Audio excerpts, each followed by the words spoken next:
Então, comecei a ver o Big Brother. Eu sou, de há muitos anos para cá, time The Voice, mas há uns dias fui arrastada por um grupo de amigos para, todos os dias, ali a partir das 7 da tarde, vermos em conjunto o resumo diário do Big Brother e comentarmos. E quando eu digo comentar, é no fundo gozar com o que passa, com o que se passa lá e rir muito à conta desta malta, não é? Que no fundo, vamos lá ver, é um bocado o pretexto disto tudo, certo? Imaginem aquele estereótipo das vizinhas que vão beber o seu chazinho das 5 e falar mal das outras vizinhas e comentar novelas e o Big Brother. Pronto, nós somos isso com o Big Brother só. E eu sei que isto pode chocar, mas foi das melhores coisas que me aconteceu nos últimos tempos. É o tal síndrome de gostar de ver coisas que são tão awkward e constrangedoras que são boas por isso. Não sei, há aqui uma coisa estranha de gostarmos de ver as pessoas a serem parvas. Eu acho que é isso, no fundo, que me entretém. E, claro, também há o conforto, porque eu acho que acaba por haver este conforto de sabermos que não somos nós que estamos ali a fazer aquelas figuras. Se calhar há algumas pessoas que vêm e pensam, ok, se calhar na próxima edição vou me inscrever porque de facto isto parece-me que sim, senhor. Pronto, no meu caso eu fico só aliviada porque, não sou esta pessoa. Ok, isto soa horrível. Eu acho que eles fazem muito bem em estar ali, não é? Quer dizer, todos os lados ganham, as pessoas riem-se, entretêm-se e eles recebem também para o fazer, não é? Portanto, é win-win dos dois lados. Enfim, achei que seria de se fazer aqui um update ao estado atual da minha vida, que é terminar o trabalho, sentar-me no sofá, ligar a TVI e ver o Big Brother. Yep.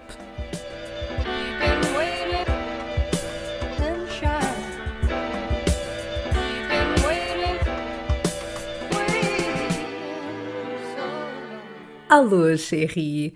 I'm back! E deixa-me começar por te desejar oficialmente aqui num episódio do podcast, não é? Porque ainda só tinha dito através das redes sociais, mas desejar-te um excelente ano, um excelente 2022.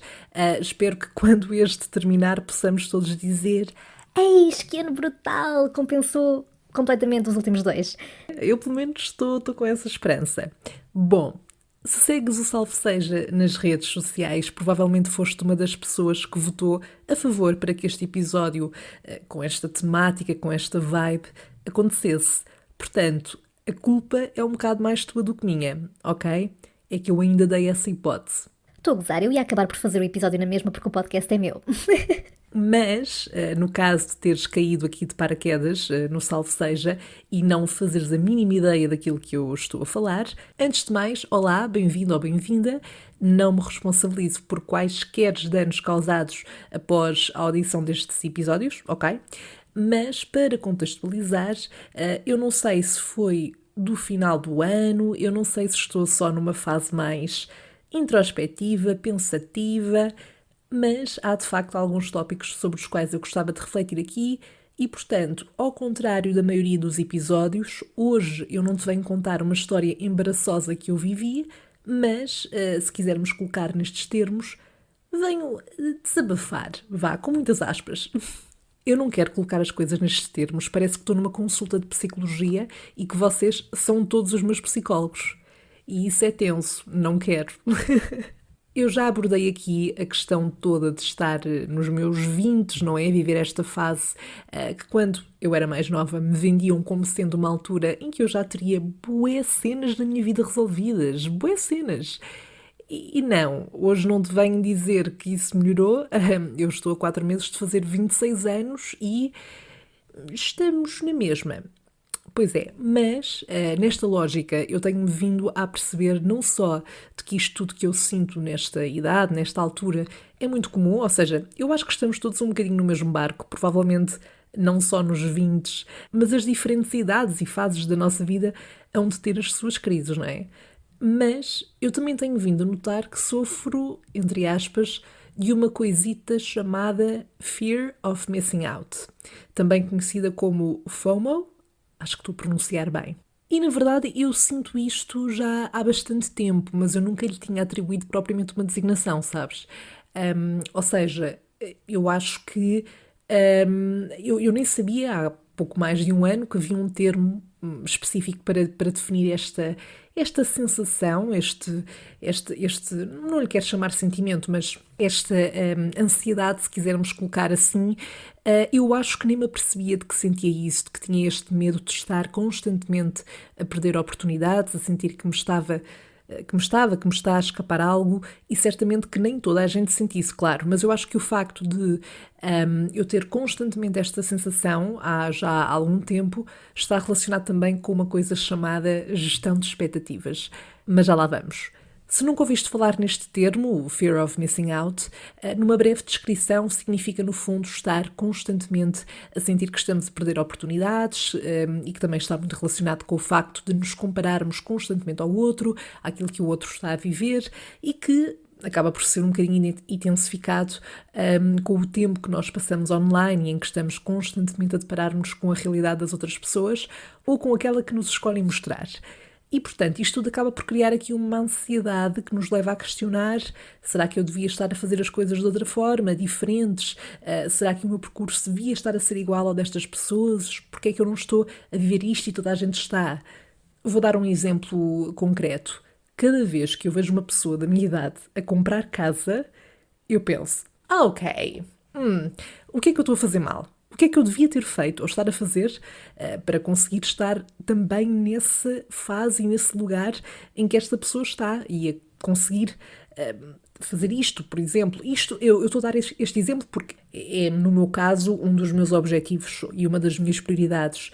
Não comprar casa, sair de casa, mas por isso este contraste com a realidade de pessoas que têm a minha idade às vezes deixa-me a pensar. E isto é um exemplo muito específico, mas isto aplica-se a outras coisas, não é? Mas, Sherry, a parte racional está toda cá, ou seja, a linga-linga de os percursos não são iguais e há 1000 fatores em jogo e claro que tens de fazer as coisas ao teu ritmo, ao teu tempo, consoante as oportunidades e aquilo que é prioridade para ti. Epá, eu sei isto tudo e concordo absolutamente. Agora, uma coisa é a teoria, outra coisa é a prática. E eu acho que provavelmente serás capaz de concordar comigo ou não, claro, e está tudo bem, mas muitas vezes a forma como nos sentimos em relação a uma determinada questão, a um determinado ponto da nossa vida, não está de acordo com aquilo que nós, na teoria, sabemos que é a realidade. Portanto, uma coisa é o que está na cabeça, outra coisa é o que está no coração, não é? Mas o fear of missing out também surge muitas vezes relacionado com este medo de estarmos a perder acontecimentos ou coisas que estão na berra, digamos assim, numa determinada altura da nossa vida. Eu não sinto muito isto, aliás. Eu acho que para quem acompanha o Salve Seja desde o início já percebeu que eu sou uma pessoa bastante nostálgica e, portanto, nesse aspecto, se calhar o meu síndrome é um bocadinho o oposto. Em vez de ser fear of missing out, é mais sad because I missed this thing. Ou seja, triste porque não vivi uma determinada época ou acontecimento. Será que isto é uma cena, Dove? Será que isto é uma coisa real? Há um termo para isto? Não sei, mas se calhar acabei de inventar aqui uma designação para um sentimento que se calhar, uma sensação, aliás, que muita gente tem, além de mim. Bom, mas quando é que eu me apercebi disto? E quando é que eu me familiarizei com este termo, que no fundo eu acho que já existe há muito tempo, mas só mais recentemente é que lhe foi atribuída esta designação. Mas isto aconteceu quando eu estava a ouvir um podcast, o qual eu gosto muito, que é o Dissect, e a temporada que eu estava a ouvir era sobre o primeiro álbum do Donald Glover, também conhecido como Childish Gambino, e em que passa um excerto de uma entrevista onde ele fala precisamente desta questão do fear of missing out, das pessoas se sentirem que têm que estar constantemente também, lá está no caso das redes sociais, a partilhar as coisas, ok, se esta pessoa está nestes sítios e a partilhar isto, eu também tenho que estar nas tendências, quase, entre aspas, não é? Portanto, aqui numa perspectiva muito mais relacionada com esta designação que eu estava a dizer, do sentir que estamos a perder as coisas que estão na berra ou que não estamos a viver o mesmo que os outros e, portanto, isso causar-nos ansiedade. Eu não sinto tanto isto, mas foi quando ele falou nessa entrevista que eu comecei a ficar familiarizada com o termo e depois também acabei por ler mais sobre o assunto E depois acabei por fazer esta ligação a este receio que mais geral em relação ao rumo que a nossa vida vai tomando e o facto de não estar a corresponder, se calhar, às expectativas que tínhamos. E, portanto, isto vai ao encontro daquilo que eu dizia no início, ou seja, deste medo de estarmos a perder coisas, acabar por estar relacionado também à gestão de expectativas. E, chérie, eu sou muito má neste assunto. No que toca a gerir expectativas, não contes comigo. É assim, eu sou uma pessoa muito de pés na terra. Claro que tenho os meus sonhos, as minhas idealizações e etc. E claro, tenho expectativas, mas eu gosto de jogar pelo seguro. É verdade. Não significa que não haja alturas na minha vida em que eu arrisque mais e em que já tenha arriscado, claro. Eu diria que isso também é muito importante, mas eu sempre gostei de ter as coisas definidas, os next steps, sempre fui muito de estabelecer objetivos, de dar check na lista. Não sei se estás a perceber onde eu quero chegar. E portanto, quando isso não acontece, e lá está, acaba por ir contra as expectativas que eu tinha, com os objetivos que eu tinha definido, a tendência para eu me sentir frustrada é enorme.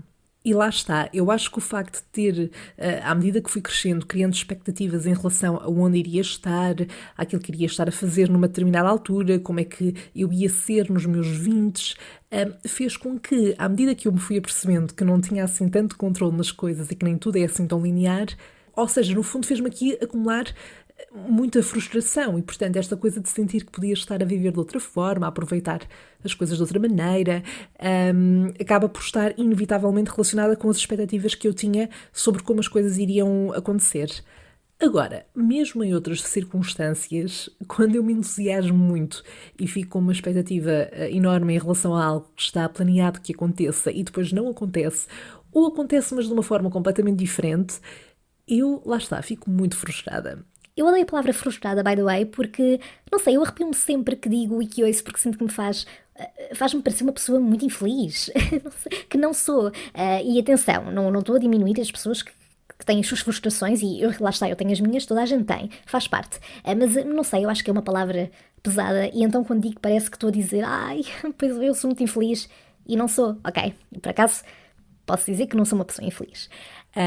Anyways, isto leva a que eu muitas vezes procuro não me entusiasmar demasiado, ou lá está, ter os pés muito assentos na terra, e isso tem tanto de bom como também de mau. Eu acho que entusiasmarmos-nos é ótimo e é preciso. Ou seja, nós estarmos a viver sem nos permitirmos entusiasmar é um bocado estar a desperdiçar tempo e não aproveitar tudo isto, não é? O entusiasmo é bom, eu adoro a sensação, eu adoro sentir-me entusiasmada, afeta todas as outras áreas da minha vida, portanto, a forma como eu olho para as coisas, quando estou entusiasmada em relação a um determinado assunto, tipo a minha energia, tudo é contagiado também por isso. Agora, sempre que possível, é bom tentarmos ter aqui um equilíbrio, diria eu. Porquê? Porque há situações em que eu não consigo evitar não ficar muito entusiasmada, sobretudo quando é algo que eu quero muito que aconteça, que eu preciso que aconteça, e depois, se o plano sai furado, porque lá está, nós não controlamos tudo e pode sempre sair furado ou sair ao lado daquilo que nós tínhamos imaginado, e portanto, qual é que é o resultado? Frustração ao rubro! Vou-te dar aqui também um exemplo prático e muito recente. No episódio passado eu falei-te da minha relação com a passagem de ano e do facto de, mesmo não acreditando que as coisas mudem da noite de dia 31 de dezembro para amanhã de dia 1 de janeiro, eu sempre gostei deste ritual de festejar, sempre o fiz, é algo que me ajuda a entrar no novo ano com motivação, sobretudo se estiver assim num mood ou mais cansada do ano que passou. Pronto. E o que acontece é que, por motivos óbvios, não é? Em 2020, ou seja, na passagem de ano de 2020 para 2021, eu estive em casa, passei em casa, mas aí eu estava mais do que conformada com essa situação. Porquê? Porque nós estávamos em confinamento, ou seja, se bem me recordo, eu nem podia sair do meu concelho e, portanto, não era fazível e tudo ok, foi o que foi, lá está, eu estava preparada para isso, fui-me mentalizando, ok, é o que é a situação que estamos a viver.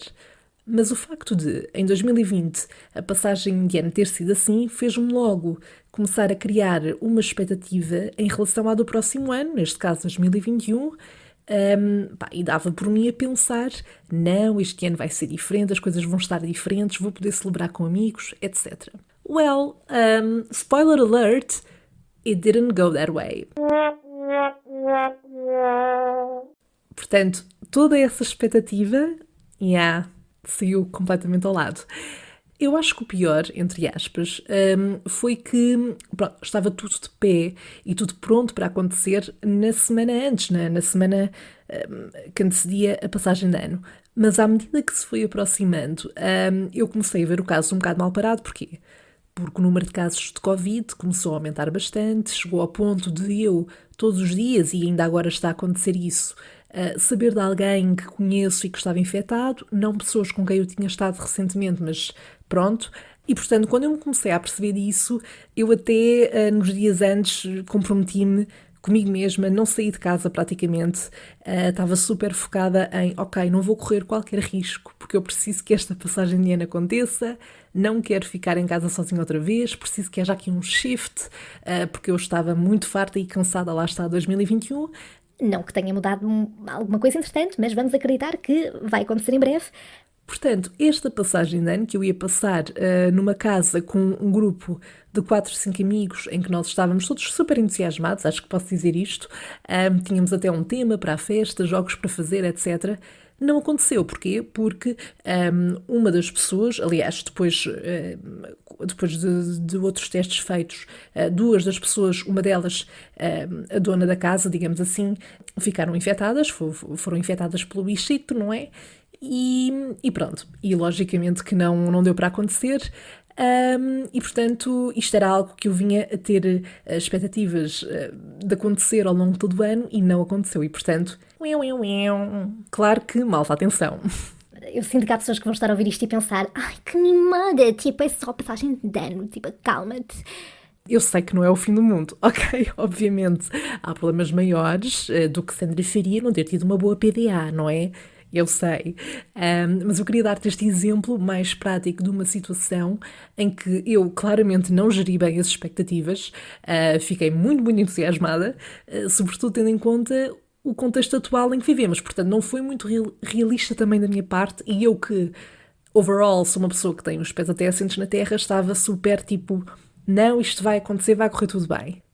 E portanto é isto, Cherry. Eu espero não ter sido uma seca. Eu gosto muito de vir aqui partilhar contigo histórias e momentos embaraçosos que vivi, mas sendo um formato de conversa, salvo seja, não é? Não que estejamos a falar diretamente uns com os outros, mas sendo um espaço de partilha, eu também acho que é bom, pelo menos para mim, refletir aqui sobre determinados temas e exteriorizar um bocadinho aquilo que às vezes me vai na cabeça. E, portanto, diz-me desse lado se também sentes isto ou não, este fear of missing out, se és uma pessoa que também, por vezes, tende a gerir mal as suas expectativas, se já estiveste nesta fase, se é que isto pode ser considerado uma fase, mas que, entretanto, já não estás, e se for esse o caso, estou a aceitar dicas, ok? Mas partilha comigo nos comentários, nas redes sociais, o que é que tu pensas sobre estes temas. Antes de me despedir, está na altura de te passar o microfone para ouvir os teus dilemas na rubrica O que é que a Sandra faria?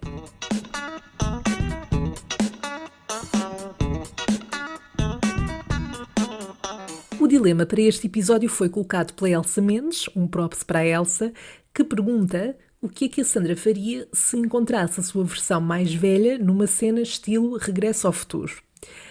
Damn, girl! Para ser honesta, eu tenho mixed feelings em relação a esta possibilidade. Porquê? Eu não sei se gostaria de saber qual é que é o meu futuro, qual é que vai ser o meu futuro. Porque, se não for bom, vai condicionar a forma como eu vou viver o meu dia-a-dia, o meu presente.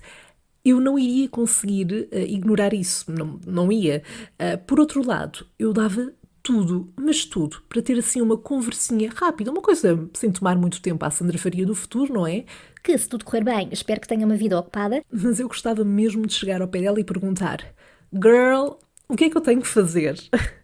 Por favor, diz-me o que é que eu estou a fazer mal, o que é que tu não farias sabendo o que sabes hoje, hoje, isto é, no futuro, não é? Portanto, dá-me só algumas diretrizes, umas indicaçõezinhas, também não é pedir muito, não é? Vá lá, vamos ser aqui manas, tipo self-love a acontecer. E eu acho que isso seria muito útil. Eu já dei por mim a pensar que se voltasse ao passado e pudesse falar com a Sandra Pita, não é? Eu diria-lhe para não gastar energia e não se estressar com muita coisa. E para, eventualmente, se calhar, tomar outras decisões, ainda que, claro, a gente quando se aleja também cresce, não é? E isso faz parte. Portanto, talvez não mudasse particularmente muita coisa, mas se pudesse poupar energia à Sandra do passado em muitas situações, pouparia. Pouparia, sim senhor. Quem não? Vá lá. Elsa, muito obrigada por teres enviado este dilema. Sem dúvida que dá que pensar. Por mim é tudo, Sherry. Obrigada por estares desse lado. Espero ter sido boa companhia. Voltamos a encontrar-nos no próximo episódio, mas até lá, já sabes, partilha comigo as tuas reflexões sobre este episódio. Diz-me o que é que tu farias neste dilema. Podes fazê-lo através das redes sociais, Salve Seja Podcast, no Instagram e no Facebook. E envia por lá também os teus dilemas aos quais queiras que responda no próximo O que é que a Sandra faria. Um beijinho à distância, não é? Que tem que ser assim. E tenha uma ótima semana. Bye!